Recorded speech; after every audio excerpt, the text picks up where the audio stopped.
Dots అన్ని connect చేసుకుంటూ వెళ్తే మార్పులు చేర్పులు ఏవో భారీగానే ఉండబోతున్నాయి. పునర్వ్యవస్థీకరణలో తెలుగు రాష్ట్రాల నుంచి ఒకరికో ఇద్దరికో ఉద్వాసన ఉండక తప్పదనిపిస్తుంది. అలాగే ప్రధానంగా వినిపిస్తున్న పేరు రెండు, ప్రధాన్ అండ్ నిర్మలా సీతారామన్. ఎలాంటి పాసిబిలిటీ ఉంది అండ్ కాంటెక్స్ట్ ఏంటి అసలు? ఇప్పుడు పునర్వ్యవస్థీకరణకి వెళ్ళాల్సిన కాంటెక్స్ట్ ఏంటి? మామూలుగానే నరేంద్ర మోదీ గారు ఎప్పుడు కూడా, అంటే పోయినసారి మనం 2019లో సెకండ్ టర్మ్ వచ్చినప్పుడు, 2014లో మొదటి టర్మ్ లో పెద్దగా మార్పులు చేయలేదు.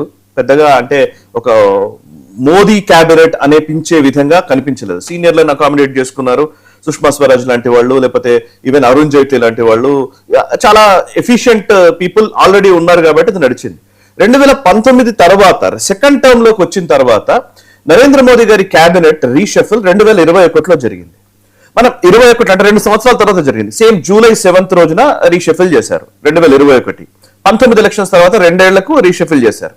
ఇప్పుడు 2024 ఎలక్షన్స్ తర్వాత 26 జూలై వస్తుంది కాబట్టి కరెక్ట్ గా 2 సంవత్సరాలకు రీషఫిల్ జరగబోతోంది అనే సంకేతాలు స్పష్టంగా కనబడుతున్నాయి.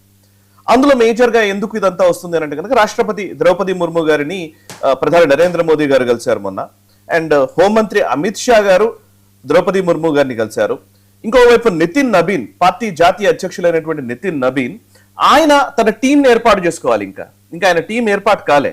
ఆయన అధ్యక్ష బాధ్యతలు తీసుకున్నారు కానీ ఓవరాల్ గా నేషనల్ ఎగ్జిక్యూటివ్ కమిటీ కావచ్చు, ఈవెన్ స్టేట్ కమిటీలు కావచ్చు, రకరకాల అనేక అంశాలకు సంబంధించినటువంటి ఆయన టీం, అంటే నితిన్ నబీన్ కి సంబంధించినటువంటి ఒక టీం ని బిల్డ్ చేసుకునే ఒక ప్రయత్నం ఆయన చేస్తున్నారు. సో పార్టీని బలోపేతం చేసుకోవాలి, యాజ్ వెల్ యాజ్ ప్రభుత్వాన్ని నడిపించే విధంగా ఒక సమర్థమైనటువంటి నాయకత్వాన్ని తీసుకురావాలనే ఉద్దేశంతో. సో ఇప్పుడు నితిన్ నబీన్ అండ్ రాజ్నాథ్ సింగ్ గారు, అటు ఆర్ఎస్ఎస్ సంబంధించిన కీలక నాయకులు, వీళ్ళందరూ కూడా మీటింగ్స్ లో పాల్గొంటున్నారు అని చర్చ నడుస్తోంది ఢిల్లీలో. అందులో national organise secretary, general organise secretary BL Santosh గారు ఉన్నారు. బిఎల్ సంతోష్ గారు కావచ్చు, అరుణ్ కుమార్ గారు, ఆర్ఎస్ఎస్ సంబంధించిన అరుణ్ కుమార్ గారు కావచ్చు, అండ్ ఈవెన్ మిగతా ఆర్ఎస్ఎస్ పెద్దలు, ఓవరాల్ గా జాతీయ వ్యాప్తంగా ఉన్న జాతీయ స్థాయిలో ఉన్నటువంటి కీలకమైన నాయకులందరితోటి సమావేశాలు నడుస్తాయి. ఈసారి కేబినెట్ లో ఇంక్లూడ్ చేసే ఫేసెస్ లో నితిన్ నబీన్ మార్క్ ఏమైనా కనిపించే అవకాశం ఖచ్చితంగా ఉండబోతుంది అనేది మనకు తెలుస్తున్న సమాచారం. ఈసారి పూర్తిగా ఒక యంగ్ ఫేసెస్ నే ఎక్కువగా కేబినెట్ లో గానీ ఓవరాల్ గా మంత్రివర్గంలో గానీ ఉండే విధంగా చర్యలు తీసుకోబోతున్నారు. అట్లాంటి నిర్ణయాలే రాబోతున్నాయని మనకు తెలుస్తోంది. ముఖ్యంగా నితిన్ నబీన్, ఆయన ఏజ్ 50 లోపల, 46 47 ఉంటాడు, 45 అనుకుంటారు, subjective correction I don't know. కానీ చాలా యంగ్ ఏజ్ లో ఆయన బీజేపీ జాతీయ అధ్యక్షుడు అయ్యాడు. దట్టు బీజేపీ చాలా పవర్ఫుల్ గా ఉన్న టైంలో. సో నితిన్ నబీన్ మార్క్ ని, అంటే నితిన్ నబీన్ ఇప్పుడు ఇందులో ఎట్లా ఉంటాయంటే 2 రకాలు. ఒకటి, కేబినెట్ లో ఉన్న వాళ్ళు, మంత్రివర్గంలో ఉన్నటువంటి వ్యక్తులు ఆ గవర్నమెంట్ ఎఫిషియన్సీని పెంచుకోవడం ఒక లెక్క. ఇంకోవైపు ఆయన బీజేపీ ఎప్పుడు కూడా, నరేంద్ర మోదీ గారు ఎప్పుడు కూడా ఆయన ఏం చేస్తారంటే, ఈవెన్ గుజరాత్ లో కూడా ఆయన గురించి చెప్తూ ఉంటారు. గుజరాత్ 3 టర్మ్స్ ఆయన పరిపాలించిన టైంలో ఆయన ఎలక్షన్స్ కి ఎప్పుడు కూడా సేమ్ ఫేసెస్ తో వెళ్లేవాడు కాదు. ఒక మోదీ ఫేస్ అనేది ఉండేది. మోదీ తనకు తాను ఆ చరిష్మాను నిలుపుకుంటూ ఉంటాడు, కానీ మళ్ళీ వెంటనే చేంజ్ అవుతాయి అన్నమాట. మినిస్ట్రీలు వీళ్ళందరూ చేంజ్ చేయడము ఇదంతా చేస్తూ వచ్చేది. అంటే ప్రభుత్వ వ్యతిరేకత ప్రభుత్వానికి రాకుండా, అంటే ప్రజల్లో ఉండేటువంటి వ్యతిరేకత కనిపించకుండా దాన్ని పర్ఫెక్ట్ గా మేనేజ్ చేసేది మోదీ గారు. అదే ఆయన ఒక సక్సెస్ ఫార్ములా ఒకటి అంటారు. ఇప్పుడు కూడా ఏం జరగబోతుందంటే, యంగ్ పాలిటీషియన్స్ పెరుగుతూ ఉన్నారు, ముఖ్యంగా యంగ్స్టర్స్ ఆలోచనలు పెరుగుతున్నాయి, జెన్జీ అంటున్నాము. ఇట్లాంటి టైంలో యంగ్ లీడర్షిప్ నే ఎక్కువగా ఎంకరేజ్ చేసే అవకాశాలు ఉన్నాయని తెలుస్తున్నది. సో 2021ని మనం గమనిస్తే 2024 కొంచెం అంచనా వేయచ్చు. 2021 రీషఫిల్ ఎలా జరిగింది? 36 న్యూ ఫేసెస్ వచ్చాయి.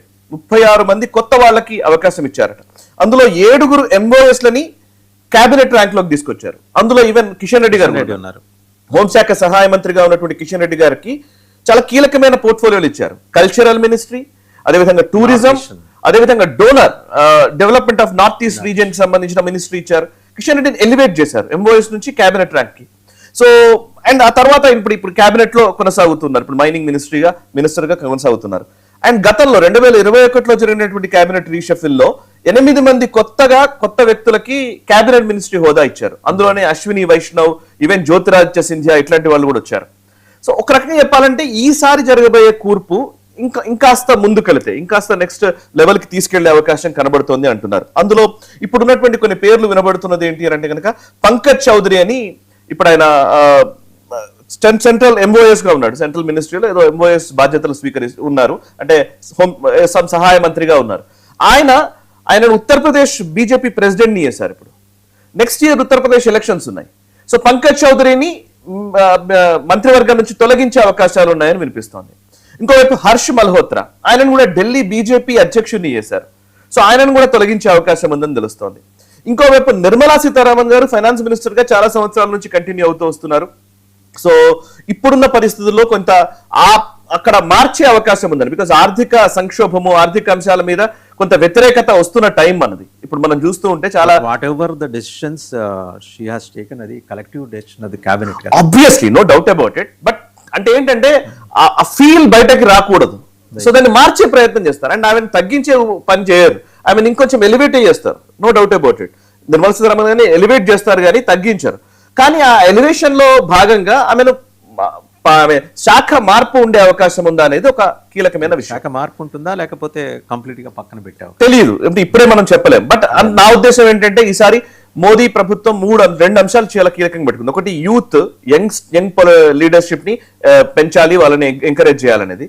రెండోది మహిళలకు ప్రాధాన్యత ఇవ్వాలి. మహిళా రిజర్వేషన్ బిల్లు ఇవన్నీ వస్తున్న టైంలో 78 మంది మంత్రులు ఉంటే, కేంద్ర మంత్రులు ఉంటే అందులో కేవలం 10% కూడా మహిళలు లేరంట, 10% ఏమో ఉన్నారట. సో నంబర్ పెరిగే అవకాశమే ఉంది. సో నిర్మలా సీతారామన్ గారిని పక్కకు పెట్టి ఒక రాంగ్ మెసేజ్ ఇవ్వాలని నరేంద్ర మోదీ అనుకోరు. అండ్ ఆమె ఎఫిషియన్సీని కూడా తక్కువ చేసే అవకాశం ఏం లేదు, తక్కువ చేసి చూడలేం కదా. బేసికలీ ఆమె మార్చే అవకాశం ఉండవచ్చు అని చర్చ నడుస్తుంది. మారుస్తారా లేదా తెలియదు, ఇంకా ఇప్పటికి మనకు డిసైడ్ కూడా కాలేదు. ధర్మేంద్ర ప్రధాన్ విషయంలో చర్చ నడుస్తోంది. ఇప్పుడు ఇక్కడ రెండు అంశాలు. ఒకటి, ప్రస్తుతం నీట్ వ్యవహారంలో ఆయన రాజీనామా చేయాలని ఈ కాక్రోచ్ ఉద్యమాలు అందరూ ఆయన రాజీనామా చేయాలని పట్టుబట్టుకుని ఉన్నారు.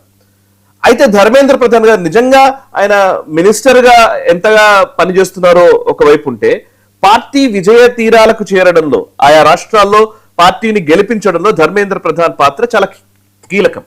ఫర్ ఎగ్జాంపుల్ మీరు బీహార్ ఎలక్షన్స్ లో కావచ్చు, ఈవెన్ మహారాష్ట్రలో కావచ్చు, ఈవెన్ అటు ఒడిశాలో ఆయన ఒడిశాకు సంబంధించినటువంటి నాయకుడు. ఒడిశాలో బీజేపీ అధికారంలోకి రావడానికి ధర్మేంద్ర ప్రధానే కారణం.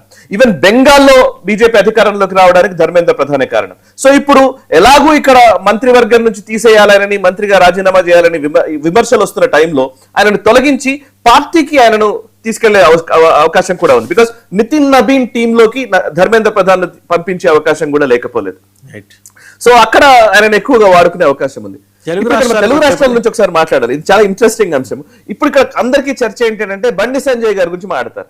బండి సంజయ్ గారు ఇప్పుడు హోంశాఖ సహాయ మంత్రిగా ఉన్నారు. ఆయన మంత్రి పదవి పోతుంది అని చెప్పేసి ఒక ప్రచారం చేస్తూ ఉన్నారు. బేసికల్లీ ఆయన కొడుకుకు సంబంధించిన విషయం రావడం, ఇవన్నిటి మధ్య ఆయన మీద చాలా మంది ఒక వ్యతిరేక ప్రచారం నిర్వహించిన నేపథ్యం. నేను ఇందాక చెప్పింది ఎగ్జాంపుల్ అదే. 2021లో అంటే ఎవరు ఊహించిన విధంగా కొన్ని నిర్ణయాలు ఉంటాయని చెప్పడానికి.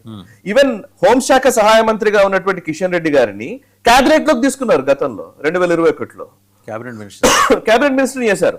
సో ఇప్పుడు నిజంగానే సంజయ్ గారిని తొలగిస్తారా ఏమో, ఐ డోంట్ థింక్ సో. నేనైతే అనుకుంటారని నేను అనుకోవట్లేదు. బట్ ఒకవేళ నిజంగానే ఇంకెవరైనా వేరే వాళ్ళని అకామిడేట్ చేయాలనుకుంటే ఇంకొకరిని తీసుకునే అవకాశం ఉందే గానీ ఇక్కడ నుంచి తొలగించే అవకాశం, అంటే అట్లాంటి మెసేజ్ మాత్రం బీజేపీ అధిష్టానం ఇవ్వదు అని నా అభిప్రాయం. ఇంకెవరైనా తీసుకోవాలనుకుంటే ఈటల రాజేందర్ గారిని తీసుకుంటారేమో, లేకపోతే అరుణ గారిని మినిస్ట్రీలోకి తీసుకోవచ్చు మహిళా కోటాలో. సో ఈవెన్ ఈటల రాజేందర్ గారిని మినిస్ట్రీలోకి తీసుకున్నా కూడా, అంటే ఎందుకంటే తెలంగాణ రాబోయే రోజుల్లో నెక్స్ట్ తెలంగాణ మీద ఫోకస్ చేశారు. తెలంగాణ ఫోకస్ చేసిన టైంలో బండి